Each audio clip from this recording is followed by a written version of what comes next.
Welcome to Product by Design with Kyle and Eva, a podcast about product management and product design, where we'll talk about subjects from product strategy to inclusive design.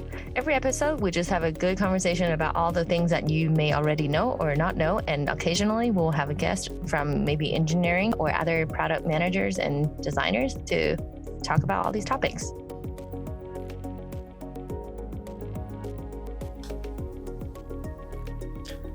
Welcome back to another episode of Product by Design with Kyle and Eva. I'm Kyle. I'm Eva. How's it going, Eva? Great. We're still in the middle of an epidemic, and that doesn't seem like it's going to stop anytime soon. So I think I've also adjusted to work from home a little better. I am past that stir crazy stage. What about you? Yeah, I feel like I've adjusted pretty well to it. I enjoy working from home, so that's a good thing. But it does feel like we're getting deeper and deeper into the forest rather than necessarily getting out of it. So I know that's a little bit difficult for a lot of folks, and hopefully we'll start to get out of it at some point. I don't know. Yes, it is kind of scary. And we drove by Costco this morning, and the line has only gotten longer.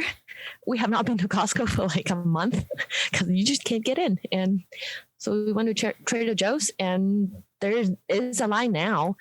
They started controlling how many people can go into the store, which, good for them. I think they might be a little more proactive about this than the government sometimes. And yeah, so things are changing, and we're, charging into it. Yeah. Yeah, we ordered groceries from Costco. And we tried ordering toilet paper from them. We were hopeful, fingers crossed, that they would send some. But what do you mean ordering? Ordering, you can order groceries from Costco. You place your order and they deliver it to you. And what? It's amazing. So if you haven't ordered groceries from Costco, go do it. But they only deliver it if they have what they have on hand. And so if they don't have toilet paper on hand when they go to get your order ready, they won't deliver it. So instead they delivered bananas to us. I guess that was their replacement for toilet paper. Did you have banana in your cart? No, we didn't. Was it just? No, we didn't order any bananas. So it was I guess just eat bananas instead of use toilet paper or use the banana pills. I don't know what the thinking was there, but it was here's some bananas instead of toilet paper. I love that. I love that right now we're living in a time where the equivalent of toilet paper is banana. That's nature's toilet paper, I guess. It can be. Yeah. I don't know. Yeah. Apparently it's nature's so the banana's inside and then the banana peels after. I don't know exactly what the thinking is, but it's nature's toilet paper. There you go. What a wonderful start to this episode. And I am going to remember that forever. But all right. So I guess I'm sure everyone's sick of hearing about coronavirus. It's on the news. It's everywhere. So we are here to talk about product management today. So we are going to also in the next episode talk about product design, kind of diving deeper into both topics, but we'll start with product management. And that is definitely more Kyle's realm of work. And I am excited to hear more from you on that. And I know that we started talking a little bit about product management last time. And let's start with the first question that I have. How would you define product management? What is it? It's a great question.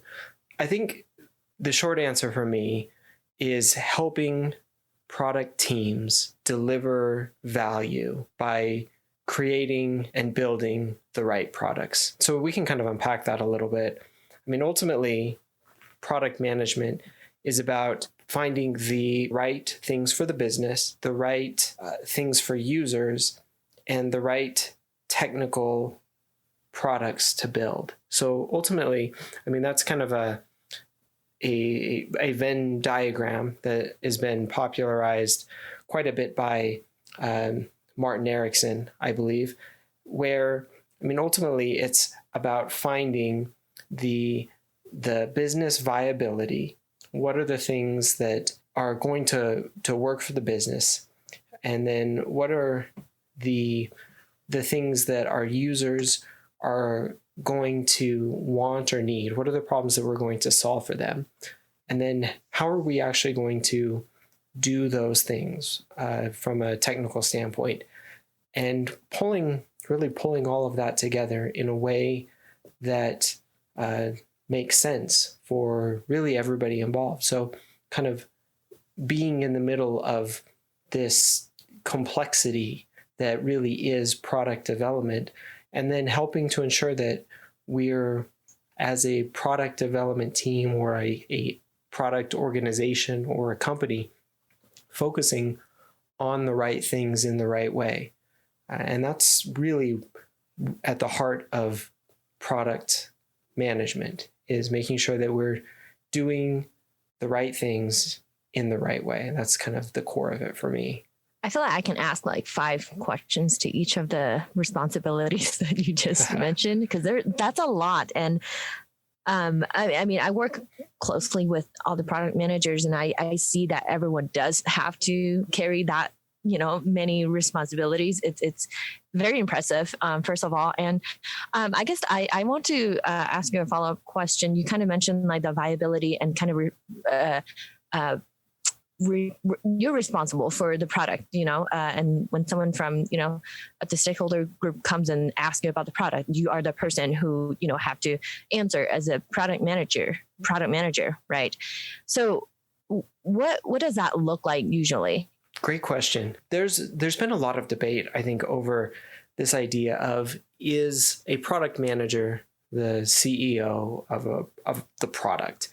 And I've kind of gone back and forth on this topic over the course of my career a bunch, where initially I kind of fell on the side of no, the product manager is not the CEO of the product. It's a bad analogy. And over the last little while, I've kind of fallen back into the camp of, actually, it's not a bad analogy at all, where, I was having a conversation with a product manager who it wasn't the attitude of like, I own this product and it's mine and I'm going to make all the decisions. But it was really, he had the attitude of, this is my product in a way that I'm not going to let bad stuff get into this. I'm going to do right by the business. I'm going to do right by our users.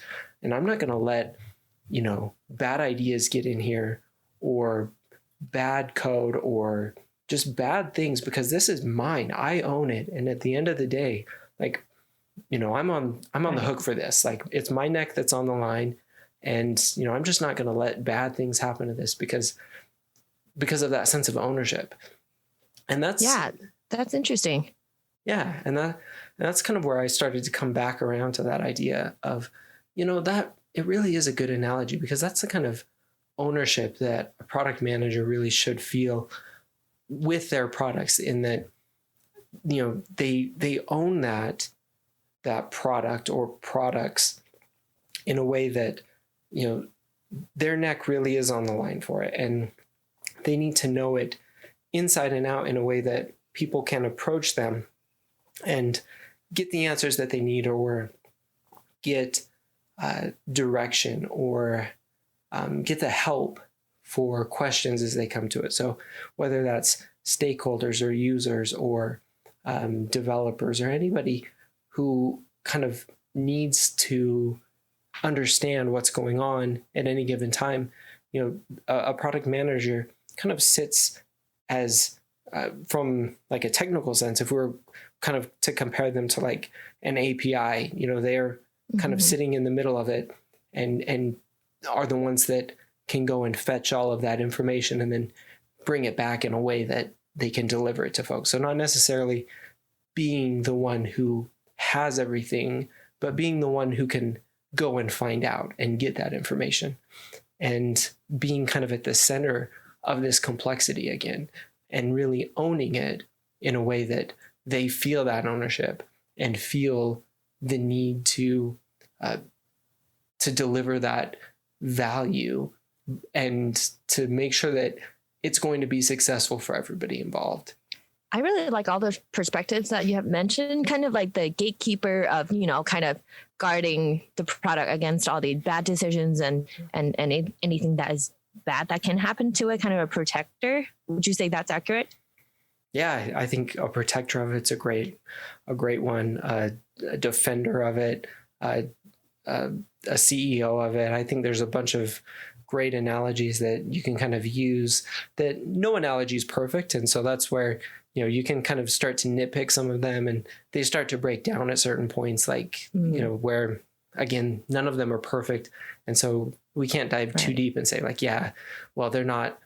They're not the CEO because of this thing or this thing. And those are true, but they're good analogies in that they kind of help paint the picture of why a product manager functions in the way that they do, or how they should really be thinking about their product in certain ways, whether that's kind of defending it or owning it in that way. Just right before you said that, oh, there cannot be a perfect analogy, I was just about to say, like, what about like comparing it to being a parent? You kind of growing this little thing into, and while guarding on the bad things happening to it. I was very excited about that. Also, like while thinking about the different, stages that a product would go through, the introduction phase and kind of what else? Maturity and the growth, that all involved in just like raising a child, I would guess. But yeah, I also am very curious. So within all these responsibilities and all the duties that a product manager own, on a ground level, what does that look like? Like what kind of meetings or what kind of conversations does a product manager usually have with the rest of the business? Oh boy. So many meetings. What's your favorite meeting? That's a tough question. I'd probably have to like rank them in order of least favorite meeting, and then like get to the bottom and be like, well, I guess by default this is my favorite, just because and that's no offense to anybody listening to this who we have meetings with, because we love all our meetings and everybody we meet with. Sorry, let's not rank. Yeah. I probably as a product manager, kind of going back to product management days, I think as a product, well, it's tough because as a product manager, you have a lot of different meetings because you have a lot of different groups that you're meeting with. So kind of from a broad level, you're meeting regularly with your key stakeholders is one, in order to keep them updated on what's going on, to get their input as far as prioritization for the business. What are their major concerns and major needs, and things that they're thinking about from a business perspective. You're meeting regularly with your development team, who you're very close to as a product manager, in prioritizing what they're working on, in understanding the technical aspect of everything that's going on, helping them understand from a user perspective, what the users care about, what they're thinking about, why we're doing the things that we're doing. And, a lot of times you're really close with your development team, and those are really good meetings as well. And then, of course, and possibly most importantly, hopefully as a product manager, you're meeting frequently with the actual users and customers of your product, so that you can actually understand what it is that they're doing, what the problems are that you're solving for, and understanding how they're using your products. Because it's one thing to think that you understand what and how users use your product. It's another thing to actually see it in the wild and have them demonstrate for you what they're doing, why they're doing it. And those are probably some of the most enlightening meetings that you can have, is to actually see the way that people use the products that you have, because good chance that it's not how you think that they do it. And it's not the way that you intended it either. The way that users will change things that you do is incredible. And so being able to actually see that in action and take back, how is it that they've taken what we've done from a product perspective and changed it to fit their needs better? And what can we do to understand that? And that kind of goes back to those different areas that we talk about, is you have these different parts of product management, and you have kind of those meetings with those different groups in order to ensure that you're focused on, the business, the technical aspect, and then also the usability from a user perspective. That is a lot of teams and a lot of people that a product manager has to work with. I mean, all I can see is like product manager talking to engineering, talking to a designer, talking to test, UX people, and talking to stakeholders, and it's different people every hour, every day. But how much teamwork do you think it really involves within product management? I think it's one of the most teamwork oriented roles that I can imagine. I mean, there might be others out there, but really it's almost 100% about kind of building a team and a coalition, because like you mentioned, everything gets done through a coalition of teamwork. And, ultimately there's kind of that key trifecta of product development, which is the product manager, the UX or product designer, and the technical lead. So whoever those three are, ensuring that we're moving the product forward in a way that makes sense for the business, makes sense from a technical perspective, and makes sense for the user. So getting all of those different perspectives, and then making sure that, it's from a product manager's perspective, making sure that we're continually kind of aligning all of those other groups involved so that, we can continue the work and continue moving everybody forward in kind of a cohesive way. And there's just so much complexity and so much messiness that is kind of goes into that. I was having a conversation, I want to say the other day, it could have been weeks ago, it could have been days ago. Time 2016 or 2013, yeah, Kyle. Yeah, exactly. Time is immaterial at this point. We don't even know. Where talking about how the messiness of product management and product just in general is a lot different than a lot of other roles, and you just have to kind of accept that. And it was kind of a relief for this person, because they were kind of understanding that it's not just them kind of in this messiness, but that's the role, is that it is a lot of complexity and a lot of messiness in getting to ultimately what is hopefully a good end result. But through all of that, there's just not a lot of structure, and that can be a difficult thing for a lot of people, because it's not necessarily like a clear-cut path from, here's the start and here's all of the milestones along the way, and then here's the end, and it's, kind of this nice,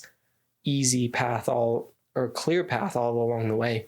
It's very much a kind of a winding road in order to get to the end, and then really it's going to be kind of a messy thing all along the way. And then even when you get to the end, you just kind of reset, and it's going to be continually messy regardless. So you just have to kind of get used to that as a product manager.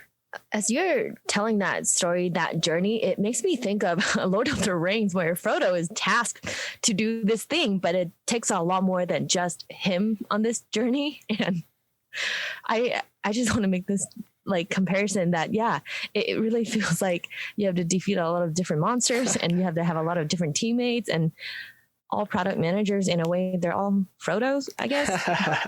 Yeah, it is a difficult journey. And I guess on my previous team, and I saw a lot of that, just so much time trying to make sure everyone is aligned. And at the same time, if there's one part that is changed, and it might, create this chain effect of, then design will have to change. And then we have to go back to the stakeholders to adjust all these expectations. And it's a lot to do. And it's all done by the product manager. And I think it's very impressive.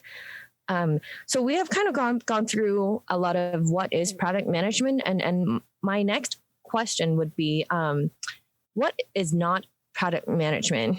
I think it's pretty wide open. So product management, I think is looking at kind of the holistic experience of the product. So one of those things that product management isn't is project management. And I think that it's an easy confusion because the names are so similar.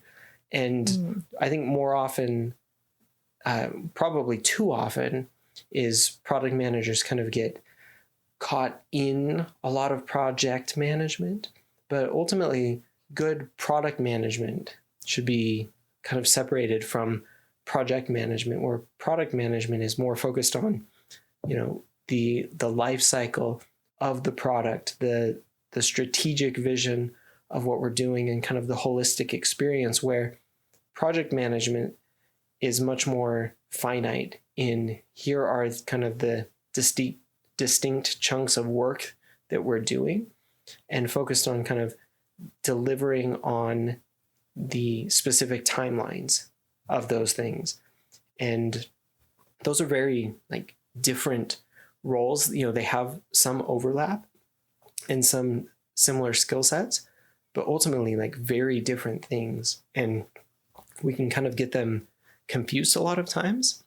But I think it's important to kind of make a distinction between those. And product management too it's a lot bigger than some other roles as well, like product ownership, which is kind of a specific thing within Scrum, the Scrum framework. And product management isn't the customer itself. So product managers work a lot with customers, but we shouldn't mistake ourselves for being the customer or the user of our product. If you think of yourself as the user, then you're missing out on a lot of actual good user input. And so it's important to not mistake yourself for that as well. Hopefully you are a user of your product, or at least well-versed in it, but you don't want to make the mistake of thinking that you are the user or the person that you're building for. I really love that because it is very user-oriented thinking. And in design, we talk about, you should never design for yourself because you are not the only person this is, serving. So I really love that mentality. And I want to ask you about skill set, since you brought it up. So what are some skills that do you think is required of a product manager? So when I think of really good product managers, I think that there's a couple skills, really core skills, that come to mind for me. The first is empathy. So good product managers are really empathetic. And that kind of cuts across a bunch of different areas. So they need to be empathetic first with users. So understand the user's needs, and also empathetic with business stakeholders. I think we often lose that in product management, but it's important to empathize with, our business teams, because, they're an important part of, the product world and what we're doing.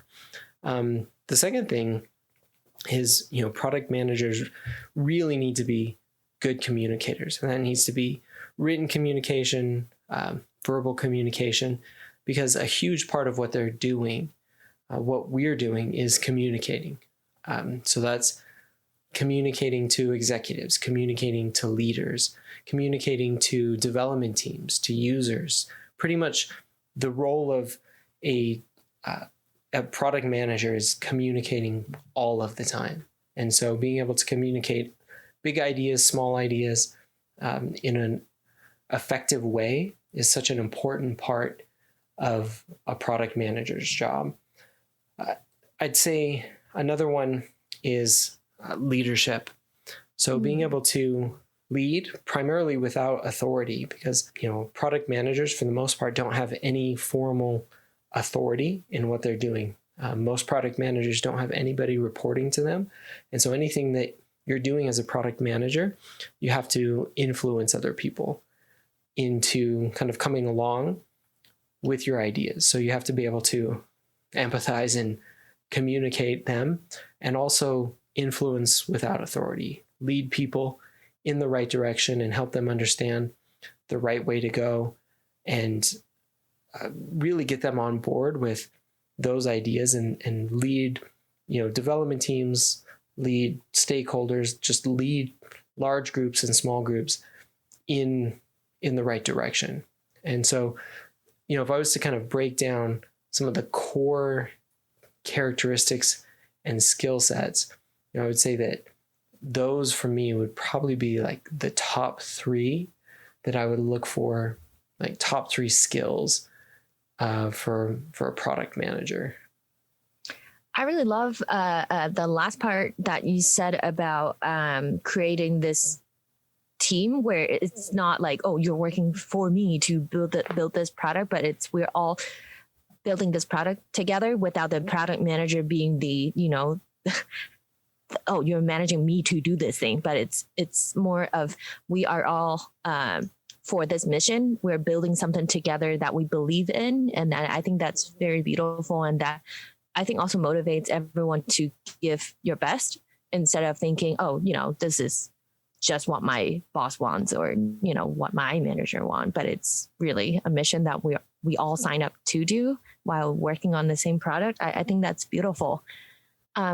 So one question about the skills that are required to be a good product manager too, and I think I've heard it from some of my friends that are interested in going into this direction. They are somehow all picking out this one particular skill that they're afraid that they're not, they don't have, which is the technical part to understand how the infrastructure of the product is built, of the the coding and the architecture of the engineering side.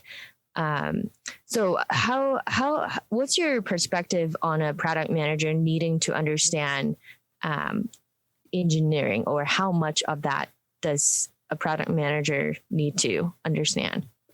Such a good question. And we'll probably need like an entire podcast episode to dive into this. This is actually a 6-part series. Yeah. And I'll go back to classic answer. It depends. So our favorite answer. Yeah. So short answer is yes. I think a good product manager needs to have enough knowledge that they can kind of go broad and have a good enough conversation with pretty much anybody about the product and what's going on, in order to talk intelligently and understand how things are progressing. And that's going to vary kind of across different products. And so, in one example, several years ago, we were working on a database migration for one of the products at our organization. And that was, that's a much more deeply technical thing in understanding, like, how are we going to accomplish this? What are all of the aspects that are going to go into it? And then how long is it going to take? And all of these different things for our product, and how does that change the entire infrastructure of the product?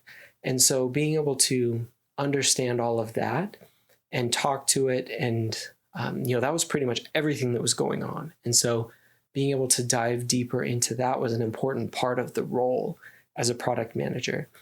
Not everybody's going through something like that, but being able to do that at the time was really important. So I think having a general understanding of coding and engineering practices and the infrastructure and architecture, those types of things, is going to be important for any product manager. And then the level of technical expertise is going to vary just depending on the role. There are places where it's much more important to have a more in-depth technical knowledge. I know that there are some companies who only want to hire much more technical product managers, and other companies where having a more general knowledge is going to be okay. And so that's kind of where it does depend.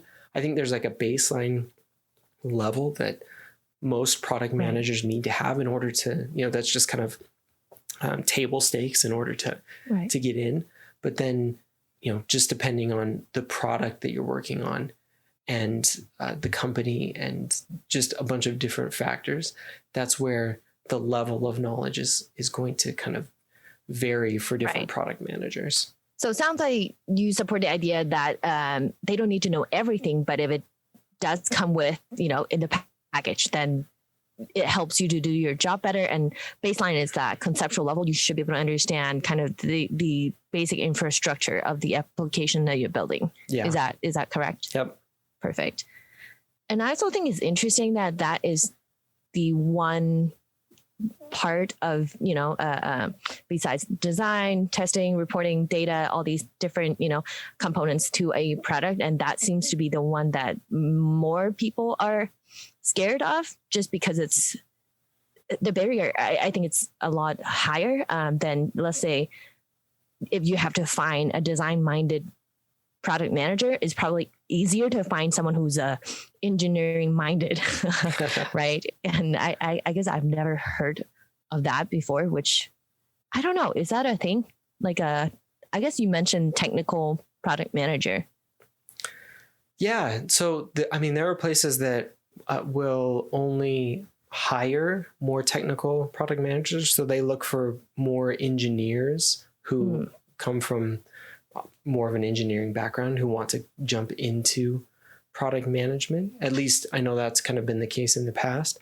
And then, I know that there are other places that, look for maybe less of that technical background, but still a deeper knowledge. I think it varies, but it can be, I think it can certainly be kind of a scary thing, just because getting that level of knowledge or getting some of that experience without having been in that field or doing some of those things can be a little bit intimidating. And so how do you do that without kind of diving in, I think is kind of a question. Mm-hmm. And then within product management in general, it's such a kind of this area where there's not a lot of definition. And so it's so wide open as far as what do you do and how do you do it and what are, some of the right things to do.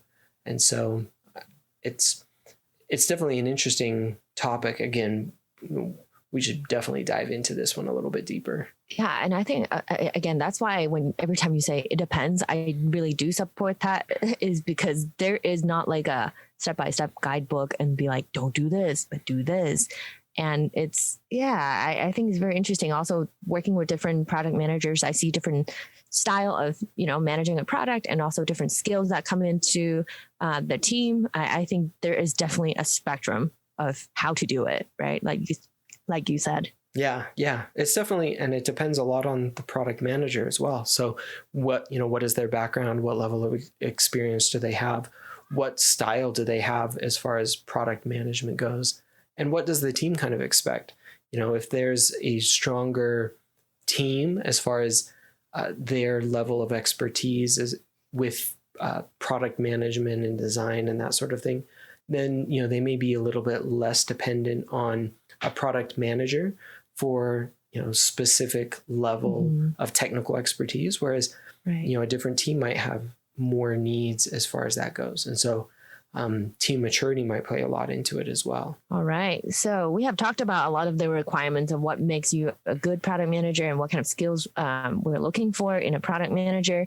And I think this is also another hot question that a lot of people are Googling at home when they're looking at product management jobs and, going into that direction. What is the difference between a product owner and a product manager? I don't even think I have a good answer to that, but I want to hear, the right answer from you. Yeah, it's a really good question. And I feel like every time you mistake a product manager and a product owner, I feel like it's an easy thing to do, just because, if you're kind of not in the depths of product management and product ownership, then it's probably a forgivable thing. But for every time you do it, I feel like you should get added to a Slack channel or another meeting or something like that, just because It's, I don't know. It's like one of those Is things. that It's punishment? like, yeah, Is it's that like what you're it's like a referring to? punishment. Yeah. Like just a little punishment, just because, they're a little bit different. So product owner is like a very specific role within a Scrum team. And so like if we're looking at the Scrum framework, product owner is the role kind of within that framework where you have your Scrum master, your product owner, and your development team. And product owners have kind of very specific tasks that they're responsible for, like prioritizing a backlog, creating user stories, and accepting those user stories. So it's like a very limited scope of work that they are technically responsible for. And so that's kind of the product owner and product ownership in a very limited term. And then when we think about product managers and product management, I think of it in terms of kind of a broader scope, in that a product manager really should be responsible for all of those things. So they own that role within the Scrum team.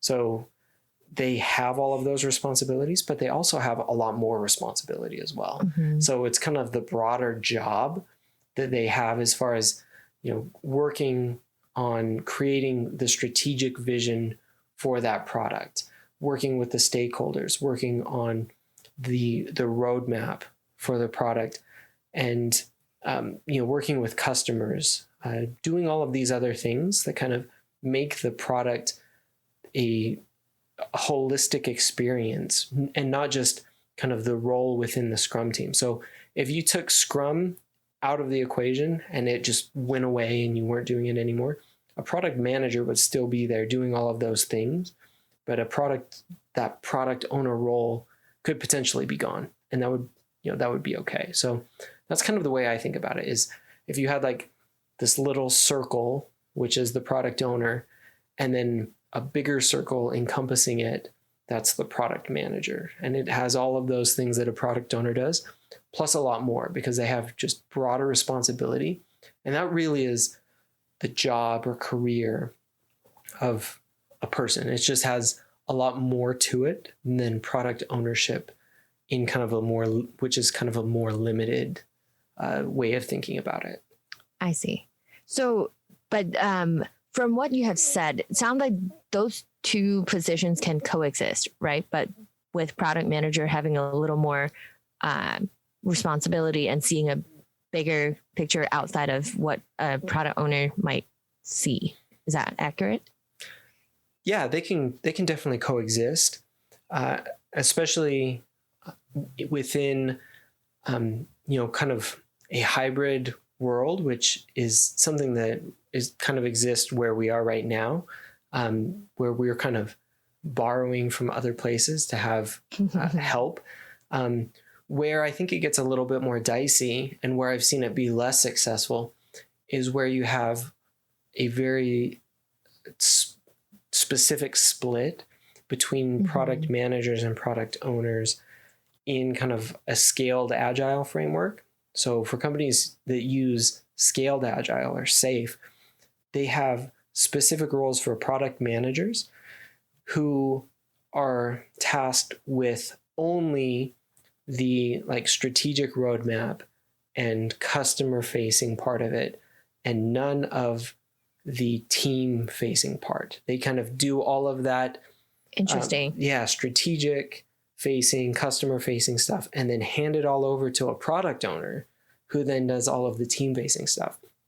And that's a far less successful way of doing it, just because you're kind of separating out the roles and responsibilities. And now what really should be one person's role in owning start to finish that product, you've now made it two people's role. And you've kind of separated out the strategic vision and the customer relationship and ownership from working with a team and prioritizing, and really put separation between those two.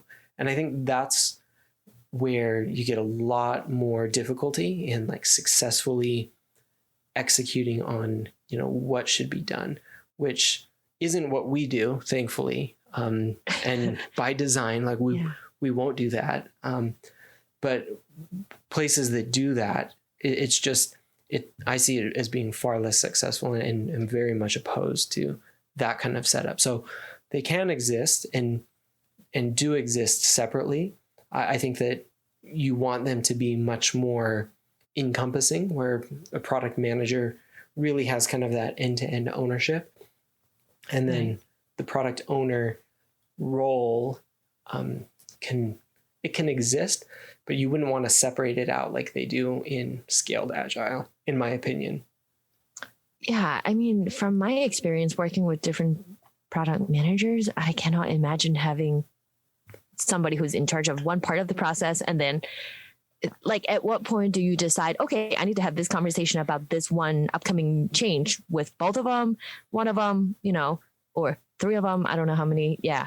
So that sounds a little chaotic, and maybe it's just that I haven't experienced, being on a team with multiple of product owner or multiple product managers, or however that multiplies. And but yeah, and I, at the beginning of what you were saying, someone mistaking the product ownership and product management role, if they mix it together, they deserve more, what is that, Slack channels and meetings.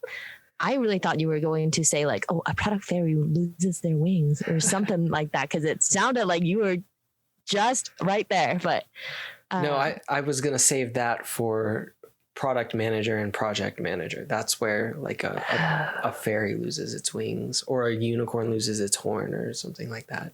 So yeah, I never brought that up. Yeah. 2 seconds ago. Well, that's that okay. Never happened. Yeah. But that's where magic is lost, and the world becomes a little darker, and somebody sheds a silent tear because they die a little. Very harsh.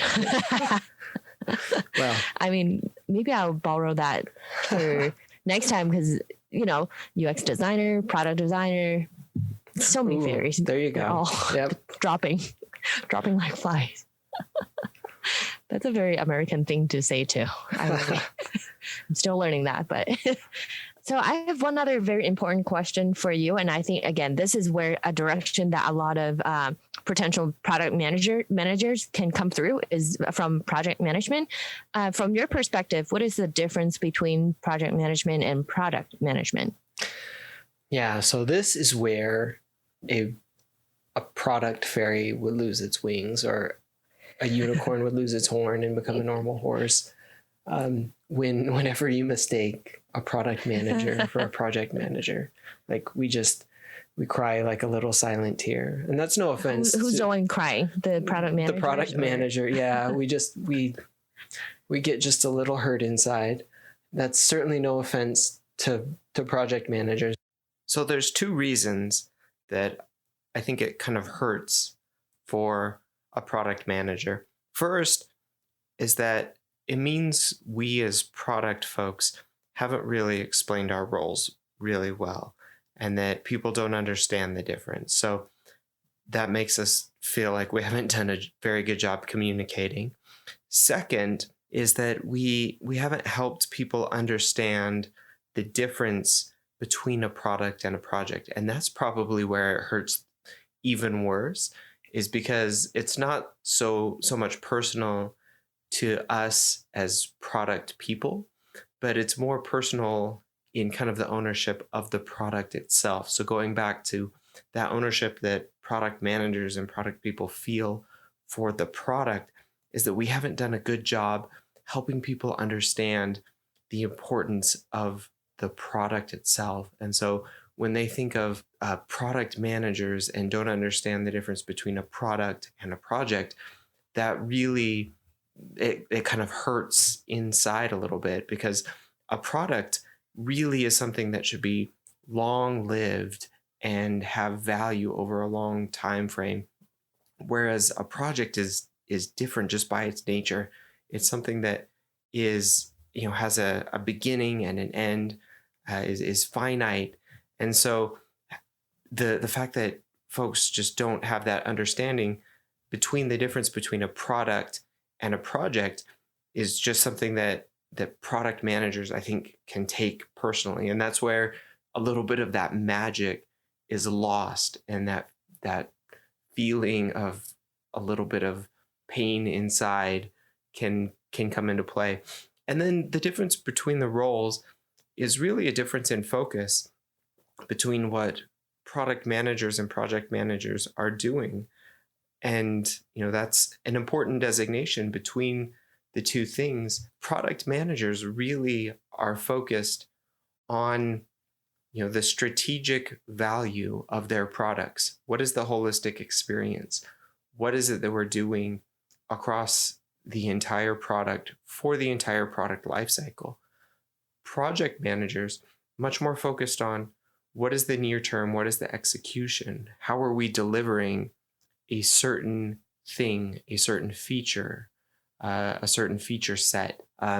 Product managers looking much more, or should be looking much more, about what is the value of what we're doing? How can we be delivering value to users, to the business? Project managers much more focused on how can we deliver within a scope, so a time frame, a plan, a set scope of features, something like that. Product really focused on the outcomes, or should be focused on the outcomes. Project much more focused on the process. How can we maximize the process? Product focused on, much more focused on the learning. How can we learn, iterate, and continue to drive forward? Project much more focused on the plan. How can we, execute on the plan? Again, going back to kind of that execution. Product, again, focus on the testing and the feedback and the learning. Project, much more focused on tracking and the milestones. Again, going back to that idea of the plan. And product, I think of it much more as kind of achieving a state of being where it's never really done, and it's always improving. And again, going back to that life cycle, whereas project is much more about a fixed goal. Again, it's that time frame, beginning, end, and we're done, where it's done and it's over, versus product, where the product life cycle is a much longer thing. And given that it's not something that we're really ever done with, given that a product really is meant to deliver value over a much longer time frame. So those are some of the differences between a product and a project, and what a product manager is focused on versus a project manager, and some of the differences between their focuses, and why the roles are so different and the focuses are so different. For example, if to deliver a good product, it wouldn't necessarily be we need to come in and we need to get something done and out the door. That might be something that you need to do, but really what you want to do is you want to come in and find a problem and figure out how to address that. And that might take multiple iterations of delivering something. So it's not really just coming in and saying, okay, we need to build feature X and then get it out the door, which would be a project. You need to come in and say, our users are having this problem. We need to figure out how to solve it, and iterating over that until we figure out how to solve that. And that's much more the realm of product management. And so really focusing in on the problem, how we solve it, and not necessarily getting caught up in, we need to deliver X thing in X time frame. What's the scope, what's the budget, that type of thing. It's much more about what's the value and how do we find that, and then how do we ensure that we're solving the problem for the user. So that's kind of where product managers, they have that sense of, please don't call us a project manager, because it's a different, right? it's a different focus. Totally. And from my experience too, the product managers that I've worked with usually have a lot more of the strategic vision of what's coming up next, where the project manager or Scrum Master, whatever that person is on your team, that is helping with the, like you said, the delivery portion of it is focusing on more like how do we make the one feature that we're working on this week, how do we make sure it actually happens within this sprint, or however, the project management model is. And it's more immediate, and it really is also more on the ground level from what I experienced too.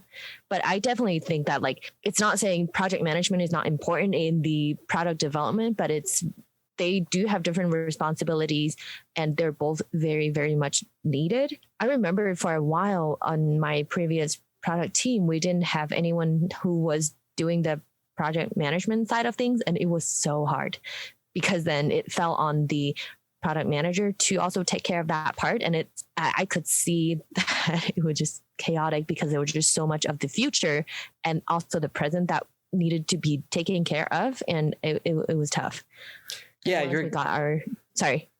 Oh yeah, no, you're exactly right. Like, two very different things and two very important things. And so, like, understanding that they're very different, very critical in their own way, but understanding like there's a big difference between the two, and that we have to like have this understanding of like where each of them fit and why each of them are important, and like where is the right place for each of them. Because like when you start to confuse the two, and gosh, this is gonna be like another episode or series of episodes too, where you start to like confuse one for the other, you start to run into a lot of problems. And where you start to think like we just need to get features out the door, like have this, more of a project focus rather than thinking, strategic and value.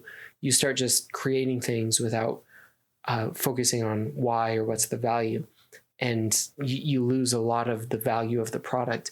And that gets you a product that nobody wants or nobody uses.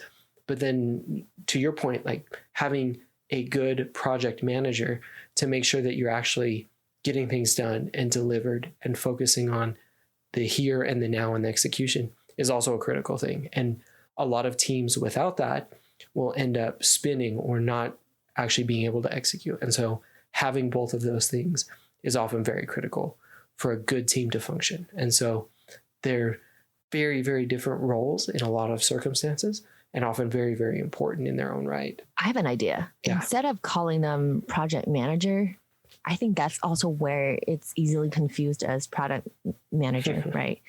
I say we just call them ship lords. That was an idea that came from my last team. We're like, yeah, Matt is in charge of shipping. So ship lord.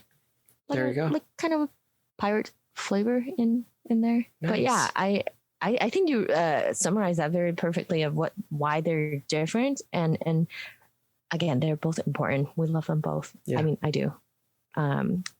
So yeah, and that brings us to my last question of why do we want to draw this line and acknowledging that they're different roles between, project manager, product manager, product owner, product manager.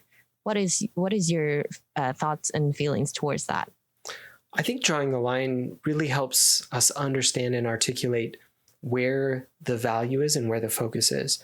So understanding that a product manager is going to be very focused on the strategic direction of a product, where it's going, what the value proposition is, why we're building it, and what the holistic experience is going to be. So again, what is that business value? What is the user experience going to be like? Why are we doing this thing?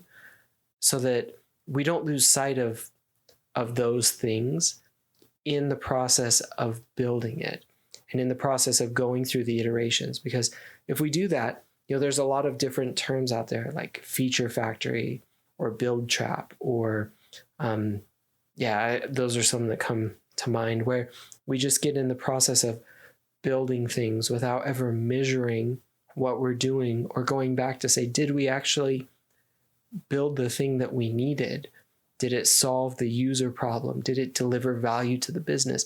Those are problems that we have if we don't have a product. I think of it as like a product mindset of looking at the product value that we're trying to provide. And so making that differentiation and saying, here's what a product manager is doing, what their focus is, and why they're doing what they're doing, so that we're constantly focused on the value to the business and to the user, and doing the right thing. And then also making sure that, from a project perspective, we're, keeping things moving forward, that teams are, executing in the right way, that they're focused on improving their processes and doing things that keep them moving forward, and keep improving, and just keep those wheels in motion. Like, those are important parts of improving and getting better. And, obviously projects are important things to be able to say, like, here's what we're going to do, and here's our plan, and here's, when we're going to get it done. And so we're never going to get away from that. And we don't necessarily want to. And so being able to say, here's the project portion of something, and here's how it fits into our broader strategy and the value that we're trying to deliver, and being able to make those differentiations and draw those lines so that it all kind of fits together into this bigger picture of, here's the value that we're driving towards, and here's kind of the plan of how we're going to get there. And when we do that, I think we have a much better picture of the holistic experience and what we're doing and why we're doing it, than just, one or the other. Obviously, if it was just, here's what we want to do without any how we're going to do it, that wouldn't work for any business. But and I don't know any that really operate that way. It's more the other way of, here's what we're going to do, and, a long plan of, here's all the things we're going to deliver, but without any why we're going to do it or how we're going to measure it. That's much more often the trap that we fall into, of, we're going to measure the number of features that we build. We're going to measure the number of releases and things that we launch, and timelines that we hit, without ever going back and saying, did it accomplish what we hoped for? Did it deliver the value? Are users actually using it and happy, and that sort of thing? That's where we need to constantly be going back. And if we are not solving the problem, are we leaving ourselves the ability to go back and say, we didn't actually accomplish anything here. We need to now go back and actually solve this problem, rather than just move forward with a plan that we laid out, or with a timeline or anything like that, and actually make sure that we're delivering the value that we set out for. That is such an important aspect that you just brought up, to the how do we measure success portion of this, because it really means nothing to the business if at the end of the day we cannot deliver something tangible. And it's, like you said, easy to get into a habit and say, let's build. And then after that, it's like, oh, what happened to the first thing we built this month? Oh, we don't know yet. and maybe that's where I come in and sell myself and say, hey, I can help you to measure a little bit of that success. Yeah. But that's very interesting. And of course, I know that we have this topic on the list for a future podcast episode idea that we're going to dive into. How do we measure that? But I'm so glad that you brought that up too, because that tend to be an easy habit to fall into. I've seen it happen where, let's just again keep pushing. And I've never heard of the term. What did you say? Feature factory? Feature factory. Yep. Is that kind of like the bad name that you don't want to get into? Yeah, you don't. Yeah, you don't want to be a feature factory. You don't want to fall into the build trap. So I'll find the article. That one's John Cutler, I believe, an article he wrote, and then Melissa Perry has a book on escaping the build trap. So we can link those in the show notes. It's good. Yeah. Good things that you don't want to have happen to you. So you don't want to get into the build trap, and you don't want to become a feature factory. Wow. I can see, I don't know at what episode we say that we have made it, but let's say that in the future, now we have some sticker ideas and some t-shirt ideas and some merch ideas on the table. But that is very interesting. Feature factory and build trap. And I mean, on the design side, we say that, oh, don't be a pixel pusher, right? Just do the build and not think about what is actually the purpose of this thing. And so, yeah, that's very interesting that you guys have like dirty names that you call each other to in a way. Yeah. But, yeah, I have one follow-up question to what you just said too is, so you kind of explain why we want to make it very clear why this is, product management and why that is not. Do you have any specific advice for any individuals who are trying to help their company or their team to move into product management that direction? Because I see that, I mean, we are in that position where just kind of starting, and we have, and not me personally, but there was a lot of conversations and a lot of convincing and a lot of like show and tell that needed to happen before the organization actually was like, oh, you know what, this is worth it, now let's do it. Do you have any advice for any folks who are trying to I guess start that momentum, or try to convince it or to buy into product management? Do you have any advice for them? Oh man, I feel like this is going to have to be another like full episode, because this is going to be such a big topic too. But yeah, I think a couple of things.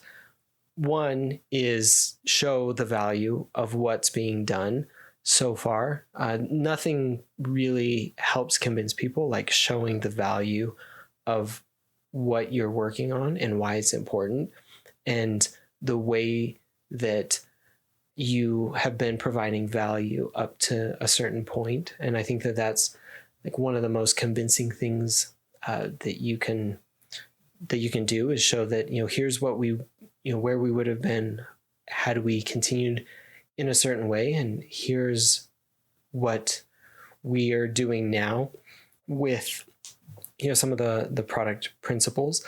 Another thing too is I think you have to just get like a champion or some champions who understand product management and product principles in order to help start pushing things in the right direction. So whether that's product management or product design, at like a VP level or above, so they can start helping push things along and get the ball rolling, and then start really. So that's kind of like a top-down approach. And then from a bottom-up, to just kind of start implementing some of the things as well, so that you can start to demonstrate some of the value.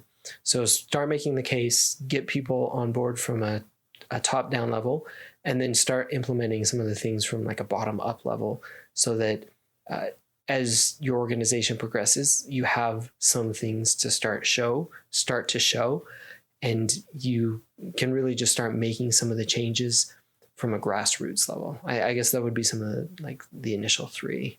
I really like that. And I want to toss this idea in the mix too, is that earlier, like we talked about, we have to kind of show why it matters in a way that is tangible to stakeholders, to people who are able to make the decision to adopt, product management or whatever it is that you're trying to sell to the we call them upper management.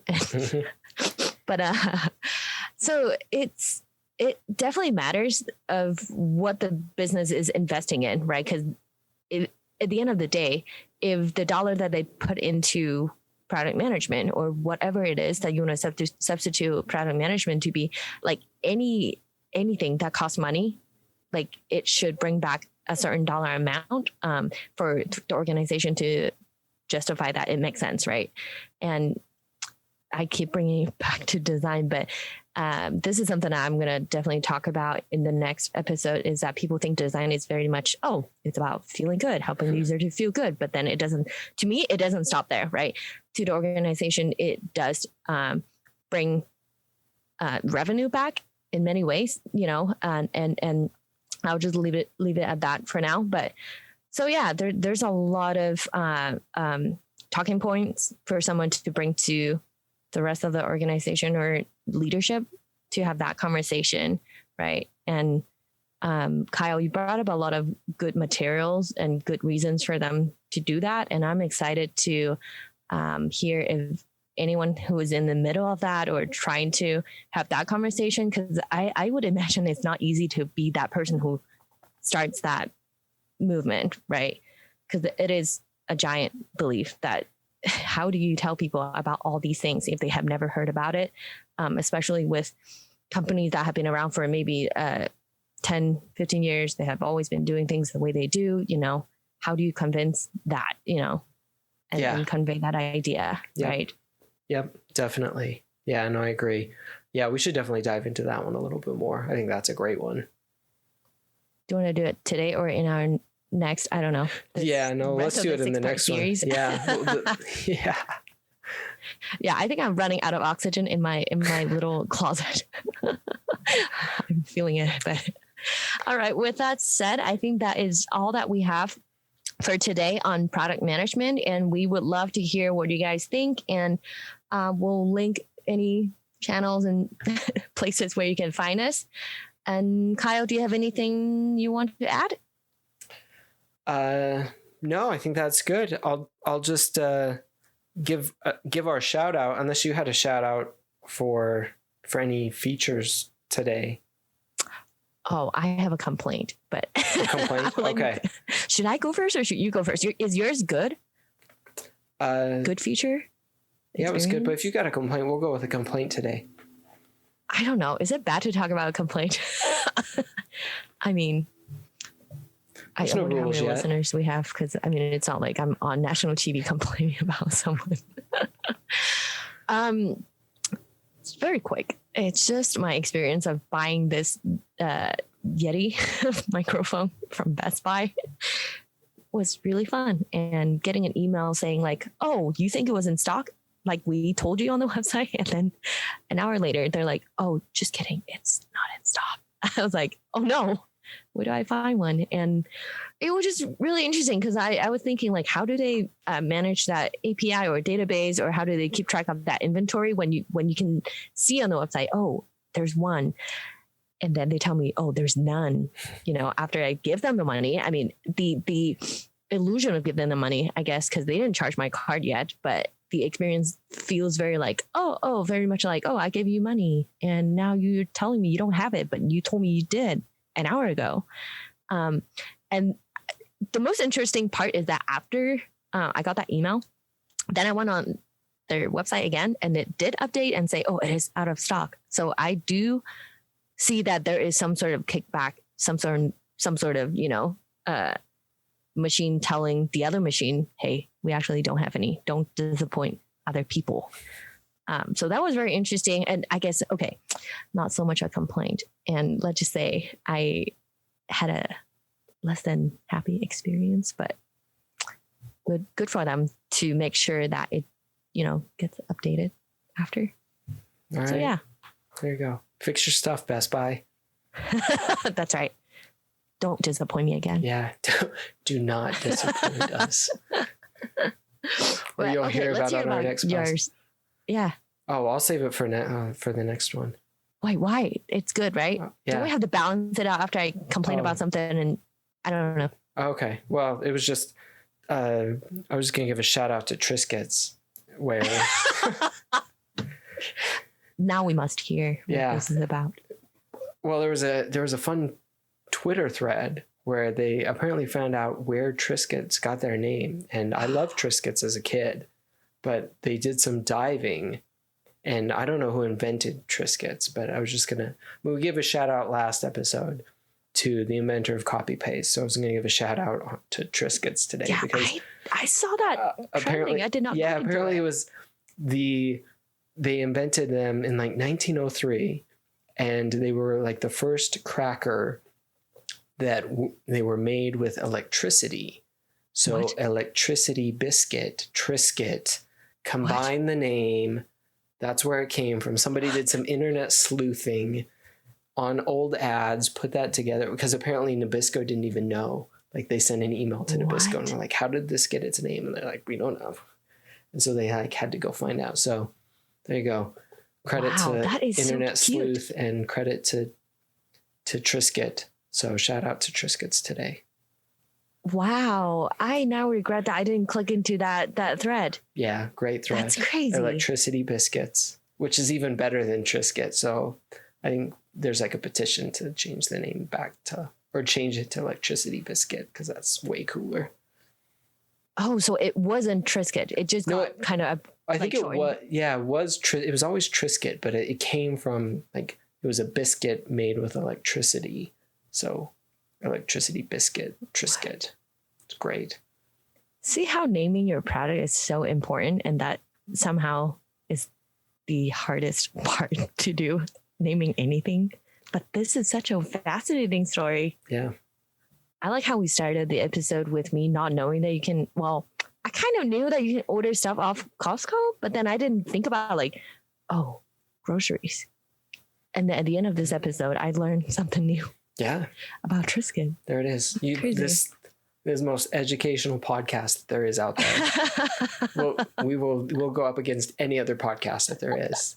Take that. Let's fight. Yeah. No, I can't fight, but yeah, so far this has been great. All right. I guess this is where we can wrap up and just exit, run away. Yes. Yep. The end. At the end. That's what I say in meetings. The end, just so that you know I am actually done. Okay, I guess we can say the end. And thank you for listening. Yeah. See you next time.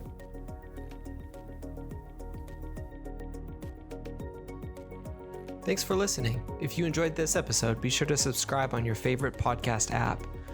You can find out more about us and our podcast on our website at productbydesign.co. You can also follow us on Twitter at prodbydesign. That's at prod_by_design. You can follow me on Twitter at Kyle Larry Evans.